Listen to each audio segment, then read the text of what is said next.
ഈ ലോകത്തെ ഏറ്റവും വലിയ മാതൃക ഹബീബുനാ റസൂലുള്ളാഹി സല്ലല്ലാഹു അലൈഹി വസല്ലമ തങ്ങളാണ്.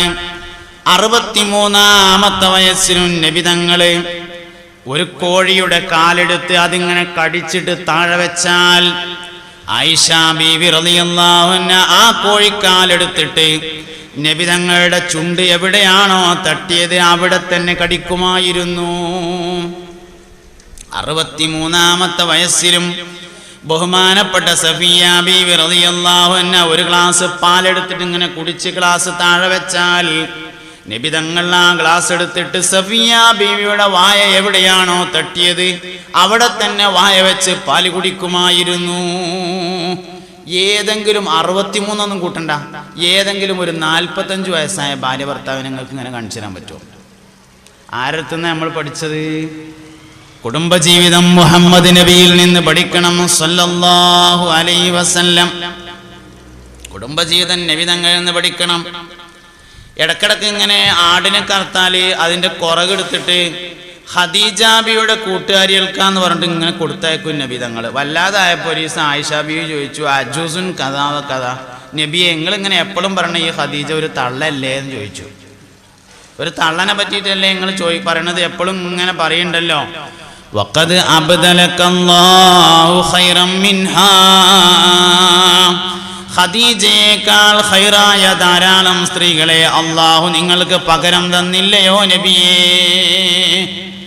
എന്ന് ചോദിച്ചപ്പോൾ നബി തങ്ങൾ പറഞ്ഞു, മാ അബ്ദലനി അല്ലാഹു ഖൈറൻ മിൻഹാ, ഖദീജയേക്കാൾ ഖൈറായ ഭാര്യയെ അള്ളാഹു എനിക്ക് പകരം തന്നിട്ടില്ല. എന്നിട്ട് 3 കാര്യം പറഞ്ഞു. ഒന്നാമത്തെ കാര്യം വലദത്തിനി ഇബ്നഹാ, ഖദീജ എനിക്ക് കുട്ടികളെ പ്രസവിച്ചു തന്നിരിക്കുന്നു. ഒരു സ്ത്രീയുടെ ഏറ്റവും വലിയ മഹത്വം എന്ന് പറഞ്ഞത് ഗർഭപാത്രമാണ്. ഒരു പെണ്ണിൻ്റെ ഏറ്റവും വലിയ മഹത്വം ഗർഭപാത്രമാണ്. ഗർഭപാത്രം നഷ്ടപ്പെട്ടാൽ ശബ്ദം വരെ മാറും, ശരീരത്തിൽ രോമവളർച്ചയുണ്ടാകും. ഗർഭപാത്രം നഷ്ടപ്പെട്ടാൽ സ്ത്രീകൾക്ക് ശരീരത്തിൽ രോമവളർച്ച കൂടുതലായിരിക്കും, താടി മീശയൊക്കെ ഉണ്ടാവാൻ തുടങ്ങും, ശബ്ദം വരെ പുരുഷൻ്റെതായി മാറും. സ്ത്രീയുടെ ഏറ്റവും വലിയ മഹത്വം ഗർഭപാത്രമാണ്. ചില അനിവാര്യതകളിൽ എടുത്തു കളയേണ്ടി വരും. ഞാനതിന് നിഷേധിക്കുന്നല്ല കേട്ടോ, ഞാനത് പാടില്ല എന്നൊന്നും പറയല്ല. പക്ഷെ പെണ്ണിൻ്റെ ഏറ്റവും വലിയ മഹത്വം ഗർഭപാത്രമാണ്. വലദത്തിനി ഇബ്നഹാ, ഖദീജ എനിക്ക് കുട്ടിയെ പ്രസവിച്ചു തന്നു. 2 കുട്ടികളെ, മക്കളെ അറുത്ത് തോൽ പൊളിച്ച് വൈക്കോൽ നിറച്ച് നിങ്ങളല്ല കേട്ടോ. ഒരു സലാത്തല്ലേ, യാ നബി സലാം അലൈക്കും, യാ റസൂൽ സലാം അലൈക്കും, യാ ഹബീബ് സലാം അലൈക്കും, സലവാത്തുല്ലാഹി അലൈക്കും. അതർക്കടി ഇടയിലിരുത്തുക.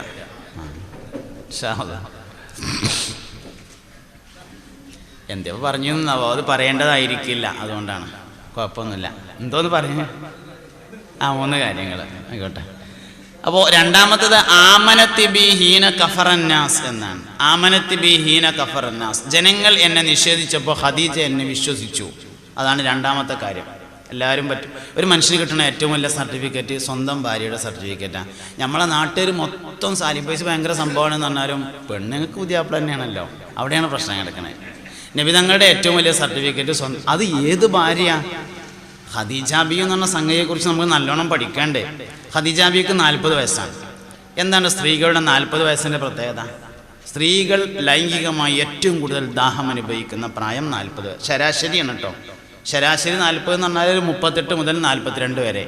ഇതാണ് സ്ത്രീകളുടെ ഏറ്റവും കൂടുതൽ ലൈംഗിക ദാഹമുള്ള സന്ദർഭം. ആ സമയത്തുള്ള ഒരു സ്ത്രീ. പിന്നെ ഖദീജ ബിക്ക് വേറൊരു പ്രത്യേകതയുണ്ട്. നിരവധി പുരുഷന്മാർ വിവാഹാലോചന നടത്തിയിരുന്ന സൗന്ദര്യമുള്ള ഒരു സ്ത്രീയാണ്. വയസ്സ് 40 എന്നുള്ളത് നോക്കണ്ട. എല്ലാ സൗകര്യങ്ങളും ഉണ്ട്, എല്ലാ സൗകര്യവും, ഇഷ്ടം പോലെ സമ്പത്ത്, എല്ലാ സൗകര്യങ്ങളും. അങ്ങനെയുള്ള ഒരു സ്ത്രീ നബി സല്ലല്ലാഹു അലൈഹി വസല്ലം തങ്ങൾ ആദ്യമായി അംഗീകരിക്കുന്നു. മൂന്നാമത്തത് അശ്റകത്നി ഫീ മാലിഹാ ഹീന ഹറമനിന്നാസ്. എല്ലാ മനുഷ്യരും എന്നെ ആട്ടിയോടിച്ചപ്പോ ഖദീജ അവളുടെ സ്വത്തിൽ എന്നെ പങ്കു ചേർത്തിരിക്കുന്നു. 20 കൊല്ലം മുമ്പ് ഓളെ വാപ്പ കൊടുത്ത 30,000 റുപ്യന്റെ കണക്ക് ഇപ്പോഴും പറയാന്നല്ല. എന്തേ പറഞ്ഞു?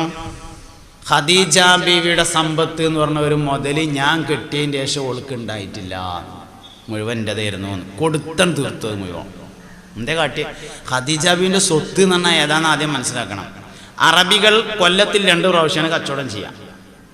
വർഷത്തിൽ 2 പ്രാവശ്യമാണ് കച്ചവടം എന്ന് പറഞ്ഞാൽ ഒരു കച്ചവടം 6 മാസത്തെ വരുമാന മാർഗമാണ്. 6 മാസത്തെ ജീവിത മാർഗമാണ് ഒരു കച്ചവടം. ഒരു കച്ചവട സംഘത്തിൽ 40 ഒട്ടകങ്ങളാണ് ഉണ്ടാവുക. 40 ഒട്ടകപ്പുറത്ത് 40 വീട്ടിൽ നിന്ന് ഓരോ ആളുകൾ വീതം ഉണ്ടാവും എന്ന് പറഞ്ഞാൽ 40 ഒട്ടകങ്ങളുള്ള ഒരു സംഘം 40 കുടുംബത്തിൻ്റെ 6 മാസത്തെ വരുമാന മാർഗമാണ്. എന്നാൽ ഖദീജ ബീവിക്ക് ഒട്ടക സംഘമുണ്ട്, 40 ഒട്ടകമുണ്ട്. 40ന്റെ പുറത്തും കൂലിക്കാരാണ് എന്ന് പറഞ്ഞാൽ 40 വാര തന്നെയാണ് ഖദീജ ബീവിയുടേതാണ്. അങ്ങനത്തെ ഒരു സംഘമല്ല, അങ്ങനത്തെ ധാരാളം സംഘത്തിന്റെ ഉടമയാണ് ഖുവൈലിദിന്റെ മകളായ സയ്യിദത്തുനാ ഖദീജ. അത് മുഴുവനും കൊടുത്തിട്ട് നബി തങ്ങൾ സ്വതക്ക കൊടുത്താണ് തീർത്തു. ഒരു കുഴപ്പവും ഉണ്ടായില്ല. അതാണ് മുതല്. ആ മുതല് മുഴുവൻ ഇന്റതാക്കി മാറ്റി. അശ്റകത്നി ഫീ മാലിഹാ ഹീന ഹറമനിന്നാസ്. ജനങ്ങളെല്ലാവരും എന്നെ ആട്ടിയോടിച്ചപ്പോ ഖദീജ അവളുടെ സമ്പത്തിൽ എന്നെ പങ്കു ചേർത്തു എന്ന് ഹബീബുനാ റസൂലുള്ളാഹി സല്ലല്ലാഹു അലൈഹി വസല്ലം. ഈ ആണുങ്ങളെയും പെണ്ണുങ്ങളുടെയും മാനസികാവസ്ഥ തമ്മിലൊരു വ്യത്യാസമുണ്ട്. പുരുഷന്മാരുടേത് ശേഖരണ മനസ്സും സ്ത്രീകളുടേത് നിർമ്മാണ മനസ്സുമാണ്. അതായത് ഒരു പെണ്ണിനെ ടെൻഷനാക്കുന്നതും ഒരു പുരുഷനെ ടെൻഷനാക്കുന്നതും ഒരേ കാര്യമല്ല. രണ്ടാളുടെയും 2 മനസ്സാണ്. ആണുങ്ങൾക്ക് ടെൻഷൻ വരിക, നിങ്ങൾ എന്ത് മനസ്സാണ് 5 വയസ്സക്ക് വകല്ല എന്ന് പറഞ്ഞാൽ ടെൻഷനായി. അല്ലെങ്കിൽ നിങ്ങൾക്കൊരു ചായൻ്റെ വെള്ളം കൂടി ഉണ്ടാക്കാൻ കഴിയൂലല്ലോ എന്ന് പറഞ്ഞാൽ ഒരു കുഴപ്പമില്ല. കാരണം മൂപ്പർ ജോലി ചായൻ്റെ വെള്ളം ഉണ്ടാക്കലല്ല, ശേഖരണ മനസ്സാണ്. പൈസ ഉണ്ടാക്കുക, അതാണ് പുരുഷന്റെ മനസ്സ്. എന്നാൽ സ്ത്രീയുടെ മനസ്സ് നിർമ്മാണ മനസ്സാണ്. നിർമ്മാണ മനസ്സ് എന്ന് പറഞ്ഞാൽ ചായ ഉണ്ടാക്കുക, കഞ്ഞി ഉണ്ടാക്കുക, പാത്രം അരിച്ചോരുക, തുടക്കുക, തിരുമ്പുക, അങ്ങനെയുള്ള അതാണ് നിർമ്മാണ മനസ്സ്. അവളെ സപ്പോർട്ട് ചെയ്യേണ്ടത് അതിലാണ്. എന്നെങ്കിലും ഒരു ദിവസം ചാറിലിപ്പ് കയറിയാൽ ഇവിടെ ഒന്നും ചാറിലിപ്പ് തന്നെ എന്ന് പറയുമ്പോഴാണ് അവർക്ക് ടെൻഷൻ. എൻ്റെ അടുത്ത് ഒറ്റ പൈസ ഇല്ലല്ലോ എന്ന് പറഞ്ഞാൽ ഒരു കുഴപ്പമില്ല, പെണ്ണിൻ്റെ അടുത്ത് പൈസ ഉണ്ടാകേണ്ട ആവശ്യമില്ല. ആണുങ്ങളും വേണം ഒന്ന് ശ്രദ്ധിക്കുക. പോക്കറ്റിൻ്റെ അവസ്ഥ ഒരിക്കലും പെണ്ണുങ്ങളെ അറിയിക്കരുത്. പോക്കറ്റ് കാലിയാണ് എന്നുള്ളത് സ്ത്രീകളെ അറിയിക്കാൻ പാടില്ല. എല്ലാ വിലയും നിലയും പോവും, മാത്രമല്ല നമ്മൾ ടെൻഷനാവും ചെയ്യും. അത് നമ്മൾ മാത്രം അറിഞ്ഞിരിക്കേണ്ട ഒരു കാര്യമാണ്. പെണ്ണുങ്ങളെ വയസ്സും ആണുങ്ങളെ ശമ്പളവും ആരും അറിയിക്കാൻ പാടില്ല എന്ന്.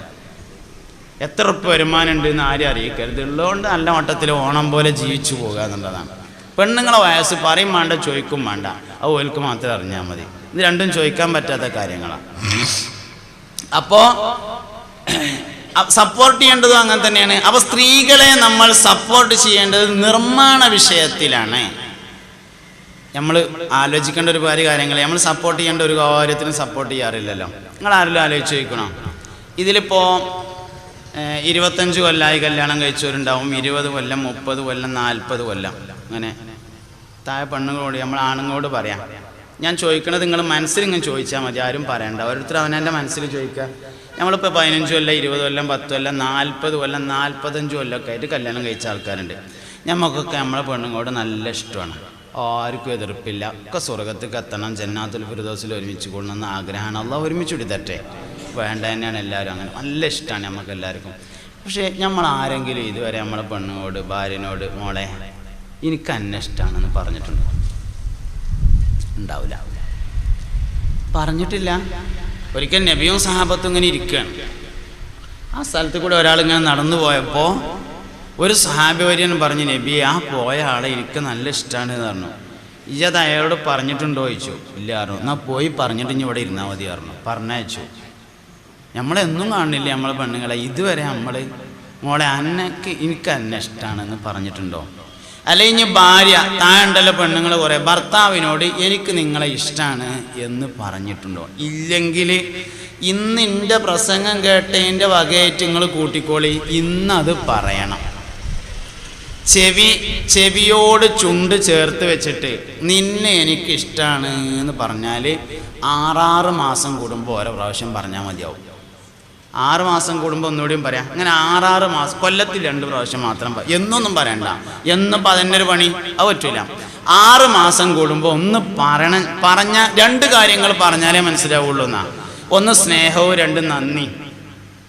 എനിക്കിപ്പോൾ അങ്ങോട്ട് ഭയങ്കര നന്ദിയുണ്ട്. ഞാനത് ഐസിൽ വെച്ചിട്ട് എന്താ കാര്യം, തണുത്ത് കണ്ടത് ഇങ്ങനെ ഉറക്കുന്നല്ലാതെ യാതൊരു പ്രയോജനം ഇല്ലല്ലോ. ഞാൻ അങ്ങോട്ട് പറയണ്ടേ നന്ദി എന്നതുമാതിരി സ്നേഹവും പറഞ്ഞാൽ മാത്രമേ അറിയുള്ളൂ.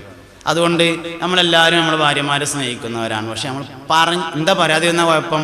പറയാതിരുന്നാലും മീൻകാരൻ പറഞ്ഞാൽ ഓൻ്റെ ഒപ്പം പോകും. മീൻകാരൻ എന്നുള്ള ഉദാഹരണമാണ്. പയത് വെക്കുന്ന ആളാണെങ്കിലും അങ്ങനെ തന്നെയാണ്. പറയുന്ന ആൾക്കാരൊപ്പം പോവും. നമ്മളാരും പറഞ്ഞില്ല എന്നുള്ള തന്നെ പ്രശ്നം. തിരിച്ചു ഓൾ ഇങ്ങോട്ടും പറഞ്ഞില്ല, നമ്മൾ അങ്ങോട്ടും പറഞ്ഞില്ല.